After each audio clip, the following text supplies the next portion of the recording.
ഇനി ആരോഗ്യമുള്ള പല്ലുകൾക്കായി doctor ദിനക്സ് family dental clinic തന്നെ ചൂസ് ചെയ്യും. കൂടുതൽ വിവരങ്ങൾക്കായി കോൺടാക്ട് 6238355070.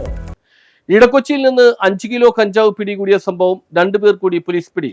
ഇടക്കൊച്ചിയിൽ 2 ആഴ്ച മുമ്പ് നടന്ന കഞ്ചാവ് വേട്ടയിൽ 5 കിലോ 700 ഗ്രാം കഞ്ചാവുമായി പിടികൂടിയ പ്രതികൾക്ക് കഞ്ചാവ് എത്തിച്ച് നൽകിയിരുന്ന 2 പേരെ പള്ളുരുത്തി പോലീസ് പിടികൂടി. കഞ്ചാവ് പിടിച്ചതിനെ തുടർന്ന് വേളാങ്കണ്ണിയിലേക്ക് ഒളിവിൽ പോയ ഇവർ തിരികെ നാട്ടിലെത്തിയപ്പോഴാണ് പള്ളുരുത്തി പോലീസ് അറസ്റ്റ് ചെയ്തത്. പ്രതികൾ പോലീസിന്റെ നിരീക്ഷണത്തിലായിരുന്നു. ഇരുചക്രവാഹനത്തിൽ കഞ്ചാവ് എത്തിച്ചിരുന്ന പെരുമ്പടപ്പ് സ്വദേശികളായ ദാവിദ്, അഭിജിത്ത് എന്നിവരാണ് പിടിയിലായത്. കേസിൽ പ്രതിയായ പ്രായപൂർത്തിയാകാത്ത ഒരാൾ മുൻകൂർ ജാമ്യത്തിനായി കോടതിയെ സമീപിച്ചിട്ടുണ്ട്. നേരത്തെ അറസ്റ്റിലായ പ്രായപൂർത്തിയായ 2 പേർ കാക്കനാട് ജയിലിലും പ്രായപൂർത്തിയാകാത്ത ആൾ ജുവൈനൽ ഹോമിലുമാണ് ഉള്ളത്. കൂടാതെ ഇവരിൽ നിന്നും കഞ്ചാവ് വാങ്ങി ഉപയോഗിക്കുന്ന ഒരു കൂട്ടം ചെറുപ്പക്കാർ ഈ സംഭവത്തെ തുടർന്ന് നാട് വിട്ടിരിക്കുകയാണെന്നും പോലീസ് പറഞ്ഞു. കേസിൽ നിലവിൽ 5 പേരെ പള്ളുരുത്തി പോലീസ് അറസ്റ്റ് ചെയ്തിട്ടുണ്ട്. മറ്റു പ്രതികൾക്കായി ഊർജിതമായി അന്വേഷണം നടത്തിവരികയാണെന്നും പോലീസ് പറഞ്ഞു. News bureau, Palluruthy.